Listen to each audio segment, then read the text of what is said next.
time and talk to you guys about a topic that's like really near and dear to me. And that topic is dealing with depression when you quit smoking weed or when you quit an addiction. And this topic of depression means a lot to me because over the years, depression is something that I've personally struggled with on and off. And I've had many family members who have suffered from severe depression. And I really want to take some time and shed some light on this topic.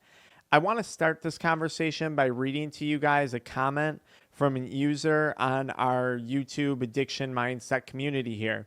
Over a month sober from weed, still vaping nicotine salts, still depressed as hell. Sometimes I want to start smoking again cuz I feel it didn't change much. And then they're asking me my thoughts on this. And if I were talking to this person, I would have 3 questions for them. My first question would be, why did you quit smoking weed in the first place? Were you truly less depressed while you were smoking weed? And I want to explain this by giving you guys examples from my story with weed addiction. So when I was addicted to weed, I I wasn't happy with my financial situation. I wasn't happy with my job. I wasn't happy with a handful of bad relationships I was getting myself into with people. There was a lot of things. I wasn't happy with my physical health. I was truly depressed about those things. And weed did an excellent job of numbing that emotion of depression. But now, stepping back from a duration of time being sober, it's very obvious to me that a lot of the things that I was personally depressed about, weed was actually creating circumstances that fed into that depression. Like, I didn't get the better job or get better with my finances or land a healthy relationship until I got sober from weed. So my question would be, is weed really truly helping you with the depression? And it might be. Or is weed simply a temporary solution to depressing circumstances that weed addiction has created in your life? And that certainly turned out to be the case for me. So that would be my first question to you. Why did you want to quit weed in the first place? Is one of the reasons why you wanted to quit smoking weed because you were struggling with depression, even though you were still smoking weed? Like, has the depression always been there? And if so, was the depression actually amplified by weed? And did smoking weed simply decrease some of the depression caused by weed addiction? That'd be my first question. My second question would be this, and it's more of a statement. I'd say, look, you're only a month into your sobriety, and that's awesome. Like, that's incredible. That's amazing progress. But you're so early on in this process. That's only 30 days. That's only a few hours when we add up those hours in totality.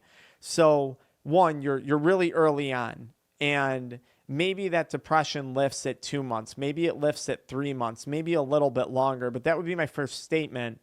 Now, my question would be is, what have you done throughout your recovery process to help manage the depression? So for me, I know I wasn't happy with my physical health. So I started working out and I started eating healthier.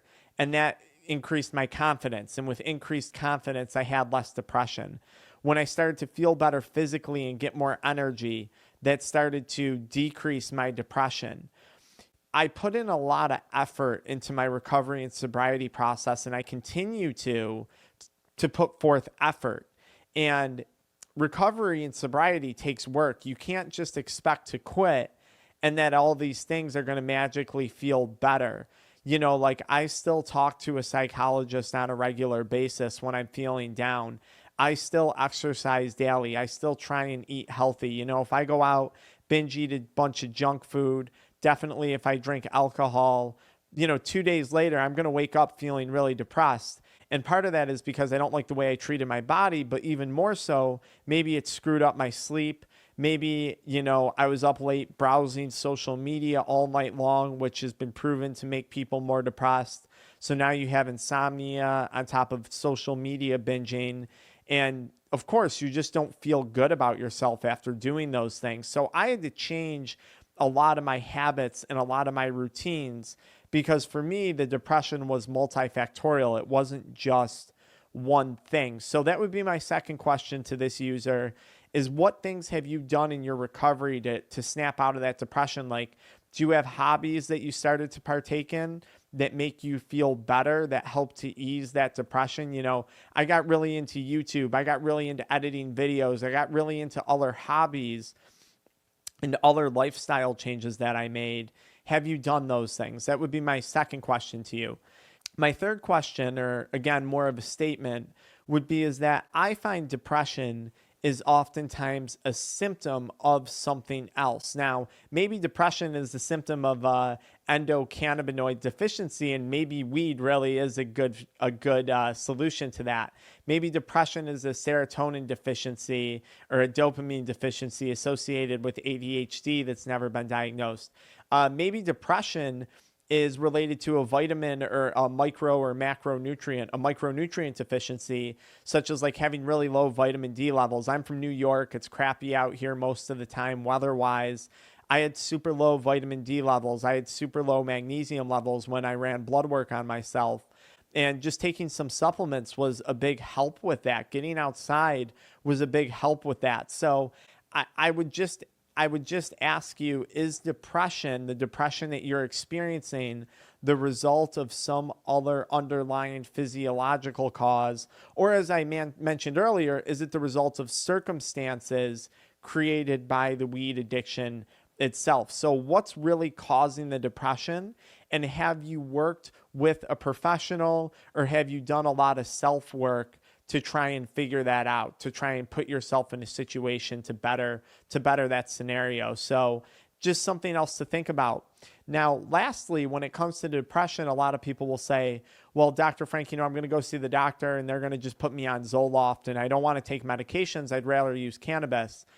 And I completely agree with that. Like, I'm not against that statement. And guys, please, this is a conversation for you and your psychologist, psychiatrist, or you and your physician. So make sure you have this conversation with them. So if this person goes to the doctor and the doctor says, hey, I want to put you on Zoloft for your depression, I think you have to start to weigh the pros and cons of that. If weed addiction is destroying your life, maybe you're suffering from cannabinoid hyperemesis syndrome, and it's really truly destroying you physically and mentally, maybe Zoloft would be a better alternative to cannabis for you. It's like someone who's coming off of heroin or some other drugs and they're prescribed Suboxone. Yeah, they're still using a drug, but maybe now this person can maintain a job. Maybe now they can maintain a relationship. Maybe now their quality of life is improved. Cannabis is a great medical drug, but it's not for everyone. Maybe there's another drug for this person, or maybe you assess this situation, you talk with your doctor, you talk with your therapist, whoever, and you guys determine that actually weed is a positive in your life and it's a benefit in your life, and maybe you go back to using cannabis in a more medical manner. Maybe it wasn't an addiction that was crippling your lifestyle. For me, I didn't want cannabis. I didn't want medications. I wanted to do like the deep work, like this hard work to try and figure out how to manage the depression and to try and figure out how to get through it kind of holistically or naturally. Because when I look back at my life, there was so many causes of the depression, and some of those things still exist today, right? Like I have parents are divorced, this, that, ups and downs of my professional life. Like there's still depression, challenges that relationships may pose. It still exists. It's just now, instead of reaching for a drug, I'd rather reach for some other tool that I've learned and that I've gained throughout my recovery and sobriety process to manage it. I really hope this video helps this person out here in our addiction mindset community. If you struggle with anxiety from smoking cannabis or quitting cannabis, why don't you follow me into the next video where I talk a little bit about my relationship with cannabis and the anxiety that I experienced. I'll see you guys in the next video.